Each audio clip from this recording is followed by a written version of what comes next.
So for people that watch the channel every week, you know the drill by now. I'm in the process of moving shops, so I don't have a lot of new content. In order to keep the channel from going dormant, I've been re-editing some older projects. This one in particular is quite old. It will be 9 years old come August, and uploading it to the channel. I appreciate the people that are still watching every week. It really has helped the channel. This project, like the title of the video says, is almost mostly dimensional lumber. The top was a hardwood, and that was just because it's a utilitarian surface that will get a lot of use.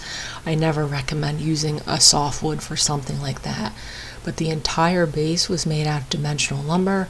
I'm one of those woodworkers that doesn't shy away from using 2x6s, 2x10s in projects.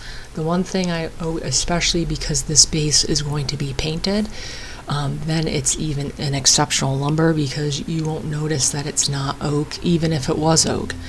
The one big thing when using dimensional lumber is you always want to buy it and give it some time to dry more in your shop. If you have a moisture meter, that process becomes a little bit easier. I don't, so I always just try and give myself a couple weeks. I let customers know that that will be the way I approach that lumber. That is just because 2x4s are going to be sold at a moisture content that is very different than your regular hardwood supplier, and that is because 2x4s do not need to be at 8 or 7% moisture content because they're for rough framing. When you go to your hardwood supplier, depending on your geographic location, it does vary depending on where you live. Based on your regular year-round humidity levels, the moisture content in your wood will be dried to a certain level so it reaches essentially stability. Now through the seasons, the wood will gain and lose moisture, so it will shift and change. You have to account for that in building, but if you just go and take a 2x4 right out the rack, start working with it, it will shrink on you because there's more moisture in it than what you're probably used to when working with oaks and walnuts from a hardwood supplier. So that is the big tip. I also prefer Douglas fir. This is whitewood, but like I said, it was going to be painted. It wasn't as big of a deal. I just think Douglas fir for clear coated things is a much nicer grade of material. So like I said, this project was 9 years old. It was when I was in my first shop. I had even less tools than I have now. Obviously, my skill set has improved since then, but it is nice to look back and realize I was still able to produce a quality product from the tools that I had.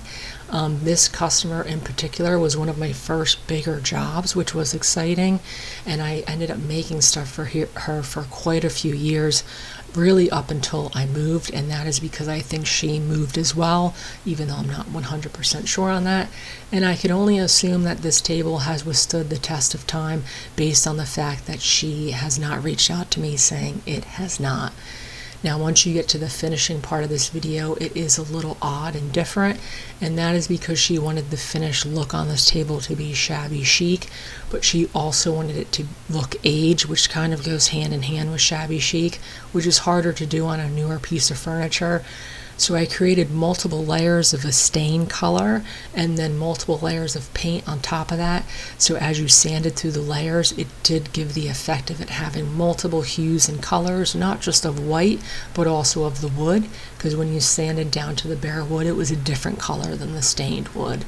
And it ended up being exactly what she wanted.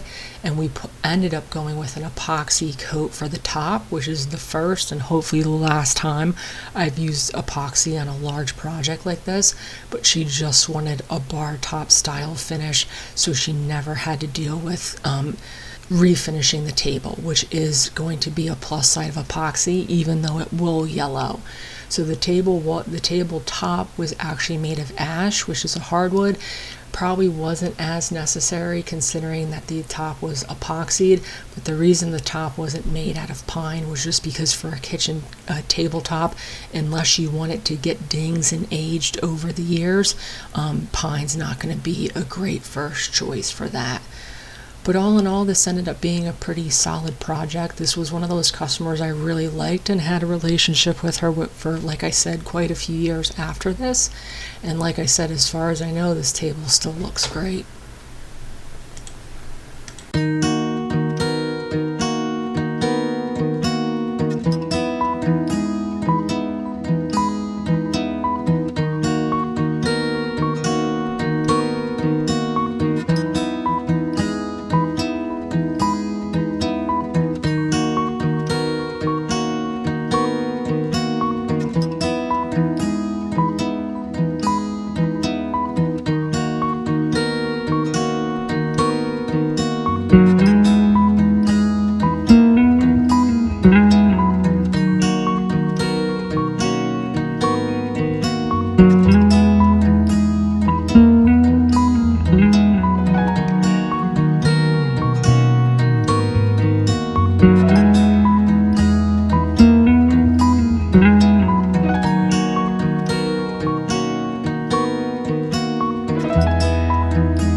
Thank you.